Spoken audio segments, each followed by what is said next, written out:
स्वागत है मेरे YouTube channel tricky competition video में। आज के वीडियो में हम लोग फिजिक्स में चैप्टर लिए गए हैं अदिश राशियाँ एवं सदिश राशियाँ। ये टॉपिक एयरफोर्स, नेवी, कक्षा 11 सभी में यूजफुल है। इसको हम लोग देखते हैं। अदिश राशियाँ देखेंगे। सबसे पहले अदिश राशियाँ क्या होती है।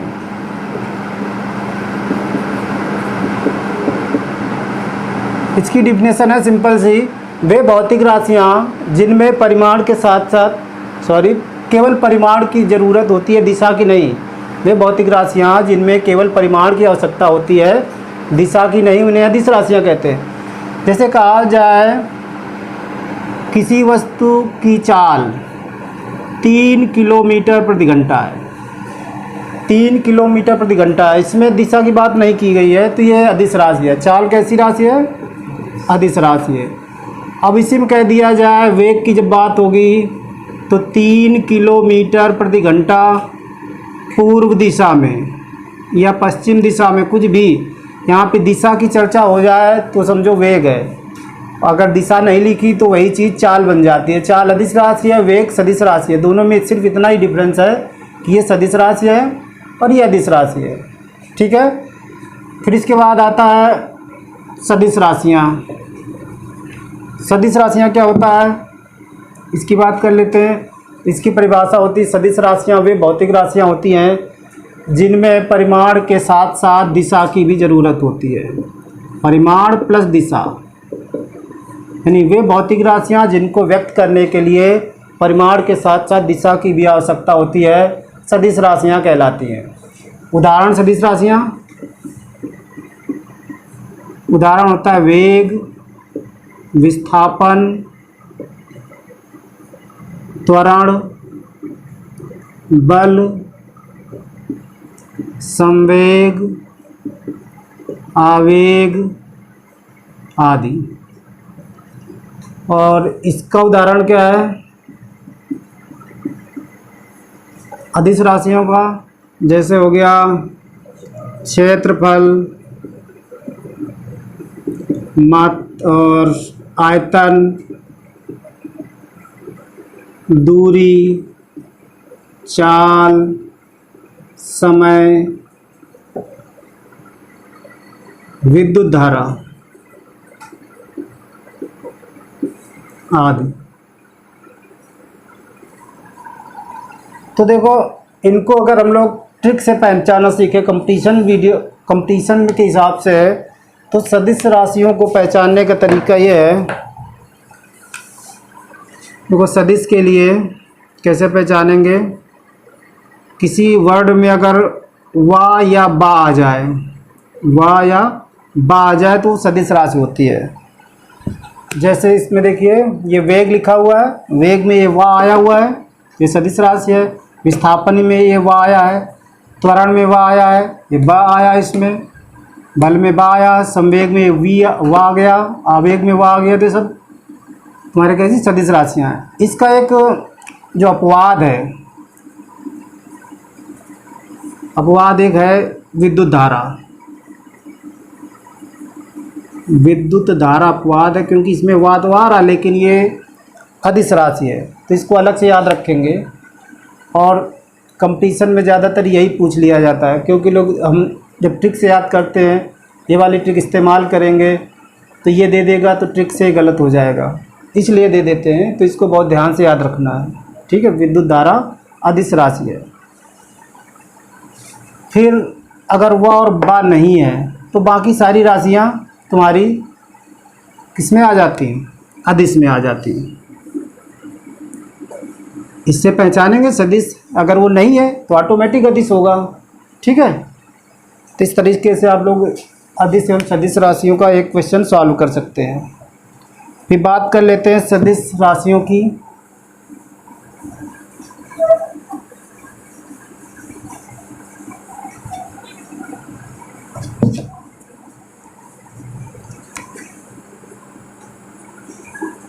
सदिश राशियाँ,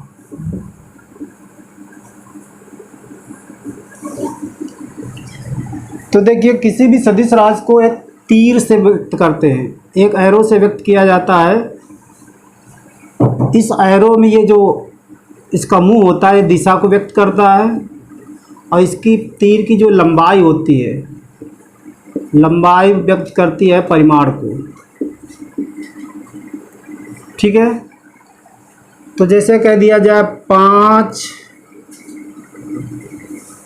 मीटर प्रति सेकेंड, 5 मीटर प्रति सेकेंड का वेग पूर्व दिशा में, पूर्व दिशा में, तो इसको कैसे व्यक्त करेंगे? तो इसमें इस तरह से दिशा बनाएंगे, ईस्ट वेस्ट नॉर्थ साउथ, यानी पूरब पश्चिम उत्तर दक्षिण, ये पूरब दिशा में कह रहा है। और एक पैमाना मान लेंगे, पैमाना कैसे? मान लिया कि 1 मीटर बराबर 1 सेंटीमीटर, तो 5 मीटर में कितने सेंटीमीटर हो जाएंगे, इसलिए 5 मीटर बराबर 5 सेंटीमीटर। तो पटरी से 5 सेंटीमीटर के एक रेखा खींचेंगे, ठीक है, और किस दिशा में कर देंगे, इसमें पूरब की दिशा में। तो ये हो जाएगा 5 मीटर प्रति सेकेंड का सदिश। ठीक है, सदिश को व्यक्त करने के तरीका है। अब सदिश कई तरह के होते हैं। पहला होता है एकांक सदिश। सदिश राशियों का प्रकार पहला होता है एकांक सदिश। एकांक सदिश, एकांक सदिश क्या है? एक ऐसा सदिश जिसका परिमाण 1 इकाई हो। 1 इकाई का मतलब जैसे 1 मीटर प्रति सेकेंड, कितना है? 1 है, तो इकाई सदिश है। 1 से ज़्यादा तो इकाई सदिश नहीं होता है। ये हो गया इकाई सदिश, एकांक सदिश कह सकते हैं। तुल्य सदिश क्या होता है? दूसरा है तुल्य सदिश।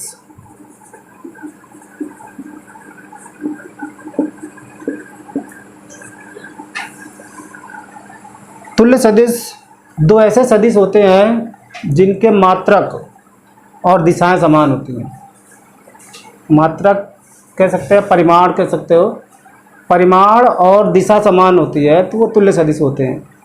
ठीक है। विपरीत या ऋणात्मक सदिश फिर है विपरीत या ऋणात्मक सदिश।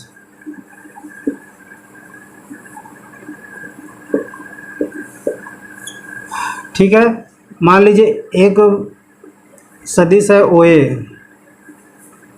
बराबर ए वेक्टर, इसका हमको विपरीत चाहिए, विपरीत सदिश। विपरीत सदिश निकालेंगे तो ये हो जाएगा AO सदिश, ए पहले ओ बाद में, तो यहाँ माइनस लग जाएगा। ठीक है, दिशा बदल देंगे तो माइनस लग जाता है। इसको कहते हैं विपरीत या सदिश या ऋणात्मक सदिश। फिर अगला आता है शून्य सदिश। शून्य सदिश, अब शून्य सदिश क्या होता है? एक ऐसा सदिश जिसका परिमाण शून्य हो। क्या शून्य हो? परिमाण शून्य हो तो शून्य सदिश कहलाएगा। ठीक है, परिमाण मतलब वही जो अचर वैल्यू होती है। यहाँ पे जैसे लिखा था, ऐसे लिख दो 4 किलोमीटर प्रति घंटा पूर्व दिशा में, तो ये तुम्हारा परिमाण है। ये 0 हो जाए, लिखा जाए 0 किलोमीटर प्रति घंटा पूर्व दिशा में, तो ये शून्य सदिश हो गया। परिमाण शून्य है तो शून्य सदिश हो गया। फिर दो सदिशों का परिणामी निकालना, हम लोग सीखेंगे दो सदिशों का परिणामी निकालना।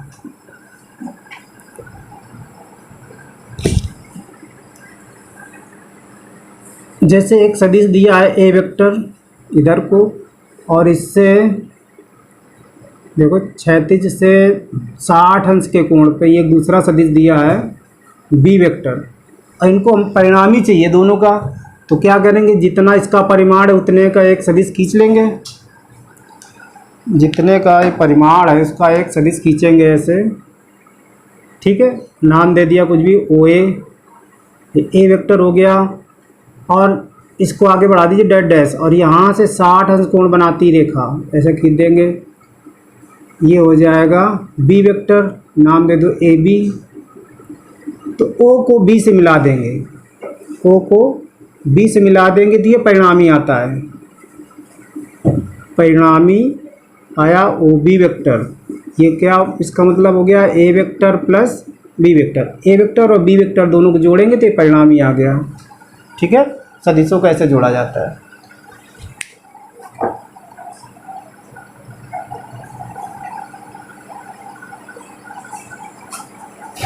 चलो आगे देख लेते हैं सदिशों के कुछ और बेसिक फार्मूले जो न्यूमेरिकल में काम देंगे। जैसे पहला है, दो सदिश ए और बी है, इनका अदिश गुणनफल, अदिश गुणनफल इसको लिखते हैं a vector dot B vector बराबर ए बी कॉस थीटा। जहाँ थीटा क्या है, ए और बी के बीच का कोण है, अभी बताया था इससे। एक ए वेक्टर था, इधर को बी वेक्टर था, तो इनके बीच कितना कोण था, 60 अंश। ये थीटा की वैल्यू है, ए और बी के बीच जितना कोण दिया होगा वो थीटा यहाँ पे रखेंगे। ए बी क्या है, ए होता है ए वेक्टर का परिमाण और बी होता है बी वेक्टर का परिमाण मॉड। अब निकालते कैसे है, देखो जैसे कोई सदिश ए वेक्टर दिया है, ए वेक्टर बराबर 3i plus 4j plus 5k ऐसे दिया, हमको ए चाहिए। एरो नहीं लगा इसका मतलब परिमाण होता है, ठीक है, एरो ना लगा हो तो परिमाण हो गया। या फिर ऐसे भी लिख सकते हैं इसको, दोनों का एक ही मतलब है, केवल ए लिखा जाए या ए वेक्टर में ये मॉड लगा दिया जाए तो भी परिमाण को ही प्रदर्शित करता है। तो इसमें कैसे निकालते हैं, अंडर लगा देंगे, आई के गुणांक जो है उसका स्क्वायर कर देंगे, जे का गुणांक जो है उसका स्क्वायर कर देंगे, के का जो गुणांक है उसका स्क्वायर कर देंगे और सबको ऐड करेंगे। 3 के स्क्वायर 9, 4 के स्क्वायर 16, 5 के स्क्वायर 25, 16 9 25 और 25 50, अंडर रूट 50 को लिख सकते हैं 5 अंडर रूट 2। इस तरह से परिमाण निकाले जाते हैं। ठीक है, यहाँ ए और बी के परिमाण की ज़रूरत होगी, अभी जब क्वेश्चन बताएंगे तब आपको आसानी से समझ में आएगा। तो ये तो अदिश गुणनफल हो गया। अब एक होता है सदिश गुणनफल, सदिश गुणनफल तो इसको लिखते हैं a vector cross B vector बराबर, फार्मूला होता है a B sine theta N cap. ठीक है, जहाँ एन कैप ए बी तल में या ए बी सदिशों के लंबवत एकांक सदिश होता है, ए वेक्टर और बी वेक्टर के लंबवत एकांक सदिश होता है एन कैप। अगर इसमें दोनों तरफ मॉड लगा दें, ठीक है, तो क्या हो जाता है a B sine theta, N cap खत्म हो जाता है। तो इससे अगर हमें एन कैप की वैल्यू चाहिए तो इसका भाग इसमें दे दें तो एन कैप की वैल्यू निकलेगी। देखो कैसे, A vector cross B vector बटे mod of A vector cross B vector बराबर A B sine theta N cap बटे ए बी साइन थीटा। ये कैंसिल हो गया तो एन कैप का मान क्या आ गया, एन कैप बराबर आ गया a vector cross B vector बटे mod of A vector cross B vector. ये एन कैप का फार्मूला आ गया, एक ये फार्मूला हो गया। ठीक है, एक ये फार्मूला हो गया। ये आप लोग नोट करते चलें क्योंकि ये ज़रूरत पड़ने वाली है बाद में।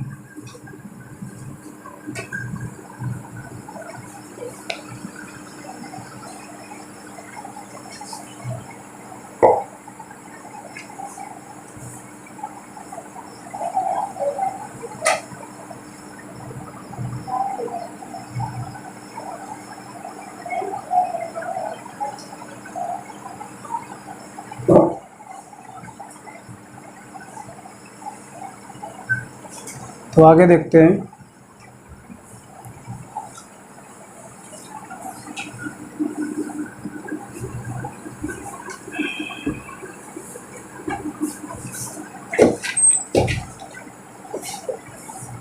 आगे देखते हैं, जैसे ए और बी का मान आई ले लिया जाए, I vector dot I vector, I cap dot I cap का मान क्या हो जाएगा, चूँकि आई और आई दोनों एक ही दिशा में होंगे, एक ही चीज़ है तो एक दिशा में, तो यहाँ जब डॉट निकाल रहे हैं तो कोण हो जाएगा 0, तो का 0 का मान 1 और ये इकाई सदिश होता ही है तो इसका मान आ जाएगा 1 × 1 × cos 0 तो 1 आ जाएगा मान। तो किसी आई का आई में गुणा किया जाए या जे का जे में गुणा किया जाए, डॉट प्रोडक्ट की बात चल रही है, इसका मान 1 ही आता है। के वेक्टर और के वेक्टर का डॉट प्रोडक्ट निकाला जाए तो 1 आएगा। ठीक है, अब यहाँ पे अगर एक आई हो दूसरा जे हो तो क्या हो जाएगा, उनके बीच कोण 90 का बनेगा, क्योंकि आई क्या होता है पता है सबको, एक्स अक्ष, वाई अक्ष, जेड अक्ष।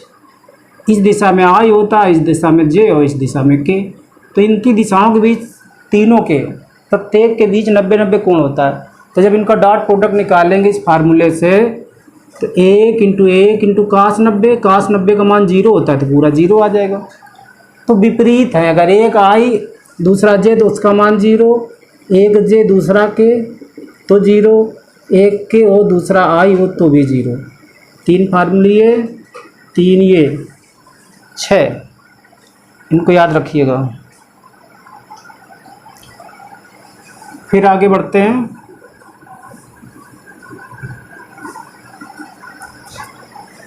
अब इस फार्मूले से अगर ए व बी समांतर हों तो समांतर में थीटा का मान 0, तो ए वेक्टर डॉट बी वेक्टर बराबर आ जाएगा ए बी कास 0, यानी ए बी आ गया। तो ये फार्मूला क्या बना, ए डॉट बी बराबर ए बी, समांतर होने की कंडीशन। ठीक है, और लंब होने की कंडीशन क्या हो गई, ए वेक्टर व बी वेक्टर लंब हो तो ए वेक्टर डॉट बी वेक्टर बराबर आ जाएगा ए बी कास 90, कास 90 का मान 0, तो ए वेक्टर डॉट बी वेक्टर बराबर 0 आ जाएगा। तो ये हो गई समांतर होने की कंडीशन, ये हो गई लंब होने की कंडीशन। ठीक है, अब बात कर लेते हैं सदिश गुणनफल की। सपोज दैट ए वेक्टर दिया है x1i, y1j और z1k, तो बी वेक्टर दिया है x2i plus y2j plus z2k। तो कैसे निकलेगा, ए वेक्टर क्रॉस बी वेक्टर, यानी सदिश गुणा चाहिए हमको, ए वेक्टर क्रॉस बी वेक्टर, तो कैसे निकालेंगे, सारणी के रूप में निकलता है, i j k लिख लिया ऐसे, इनके गुणांक क्रम से लिखा x1 y1 z1 और x2 y2 z2। अब इसका विस्तार कर लेंगे, आई वाले का करेंगे तो आई वाला छोड़ देते हैं, ये छोड़ दीजिए, इसका गुणा y1 z2 minus y2 z1। ठीक है, फिर माइनस लगता है यहाँ पे, y वाला छोड़ दीजिए, तो इसका गुणा x1 z2 minus x2 z1, फिर k वाला आएगा तो k वाला छोड़ देंगे, ये वाला, इसका गुणा x1 y2 minus x2 y1। तो इस तरह से ये आ जाएगा तुम्हारा a क्रॉस b का मान।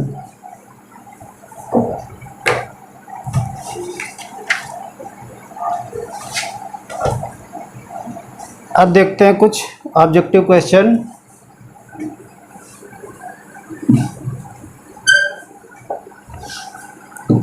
जैसे पहला क्वेश्चन है, इनमें राशियों में कौन सी अदिश राशि है, हमको देखना है अदिश राशि कौन सी है। और पहला ऑप्शन है दाब, दूसरा ऑप्शन है विद्युत धारा, तीसरा ऑप्शन है ए व बी दोनों, यानी पहला व दूसरा दोनों, और चौथा ऑप्शन है संवेग।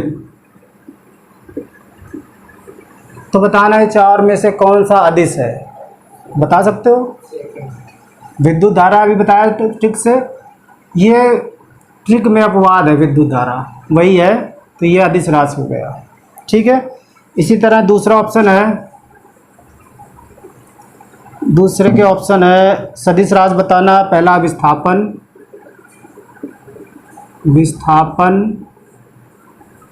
और दूसरा ऑप्शन है बल, सी ऑप्शन आ गया विद्युत तीव्रता विद्युत तीव्रता और डी में है विद्युत आवेश। विद्युत आवेश, ये 4 ऑप्शन दिया है। इसमें चाहिए हमको कौन सी सदिश राशि नहीं है। सदिश नहीं है तो विद्युत आवेश, ये तुम्हारा मतलब सदिश राशि नहीं है तो कैसी राशि होगी? अदिश राशि। हम आप पूछ लिया कौन सी सदिश राशि नहीं, यानी कि अदिश पूछ रहा है, तो ये वाला ऑप्शन चाहिए।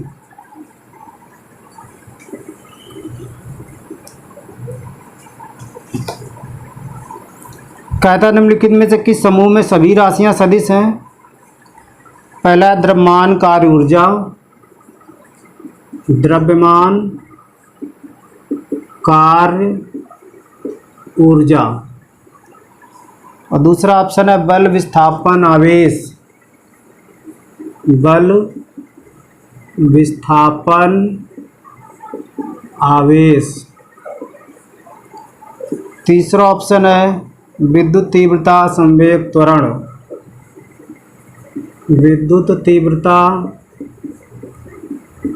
संवेग त्वरण।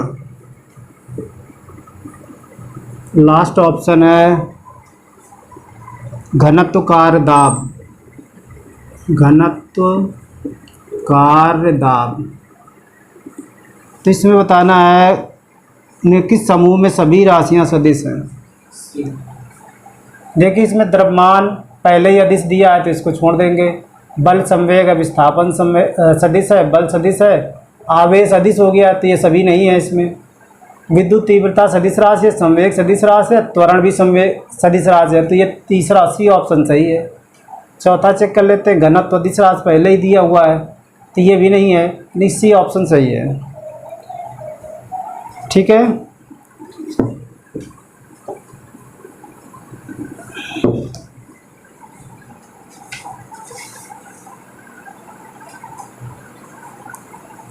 आगे देखते हैं। 2 सदिश दिया है, ए वेक्टर बराबर 2i plus 3j, B vector बराबर 3i माइनस 2j। पूछ रहा है दोनों सदिशों के बीच का कोण कितना होगा। दोनों सदिशों के बीच का कोण चाहिए थीटा बराबर क्वेश्चन मार्क। तो हम सबसे पहले मॉड निकालेंगे, ए वेक्टर का मॉड यानी ए अंडर रूट 2 का स्क्वायर प्लस 3 का स्क्वायर, तो क्या हो गया 9 और 4 13 अंडर रूट 13। बी क्या हो जाएगा मॉड ऑफ बी वेक्टर 3 का स्क्वायर 9, 3 का स्क्वायर 9 माइनस 2 का स्क्वायर 4, तो अंडर रूट 13 ये भी आ गया। तब सूत्र लगा देंगे ए डॉट बी बराबर ए बी कॉस थीटा। तो कॉस थीटा का मान ए वेक्टर डॉट बी वेक्टर बटे ए बी, क्या आएगा ए डॉट बी निकालो। कैसे निकलता है, आई के गुणांक का गुणा करेंगे 2 गुणा 3 प्लस जे के गुणांक का गुणा 3 गुणा माइनस 2 बटे ए का मान अंडर रूट 13 और बी का भी अंडर रूट 13। तो हल करो 2 3 6, ये माइनस 6 बटे 13 आ गया, इसका गुणा 13 हो गया, 6 में 6 घटाया 0 और बटे 13 थे।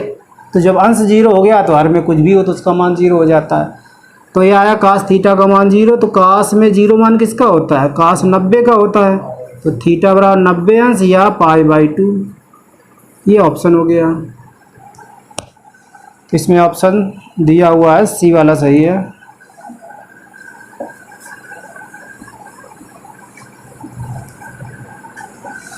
अगला क्वेश्चन कहता है 2 सदिशों का सदिश गुणनफल दोनों सदिशों के किस कोण पर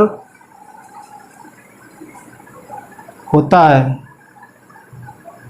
2 सदिशों का सदिश गुणनफल दोनों सदिशों के किस कोण पर होता है। गलत लिखा है क्वेश्चन, किस कोण पर शून्य होता है पूछना चाहिए। ऑप्शन दिया है 45 अंश, बी दिया है 60, सी दिया है 90 और डी दिया है 120। ठीक है, तो सदिश गुणनफल कब शून्य होगा, ए क्रॉस बी बराबर बताया था A B sine theta.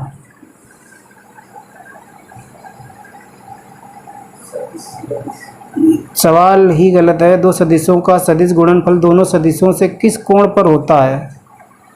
Question ही नहीं समझ में आ रहा, पूछना क्या चाहता है इसको छोड़ने पर।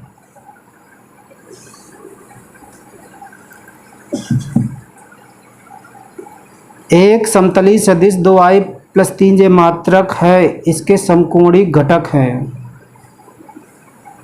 एक सदिश दिया, मान लीजिए ए वेक्टर 2i + 3j, पूछ रहा है इसके समकोणिक घटक क्या है। तो समकोणिक घटक यही होते हैं जो गुणांक होते हैं, 2 और 3 हो गए। ठीक है भाई, आई जे तो ऑटोमेटिक 90 अंश में समकोणिक होते हैं, तो इनके घटक चाहिए तो 2 और 3 हो गए। ठीक,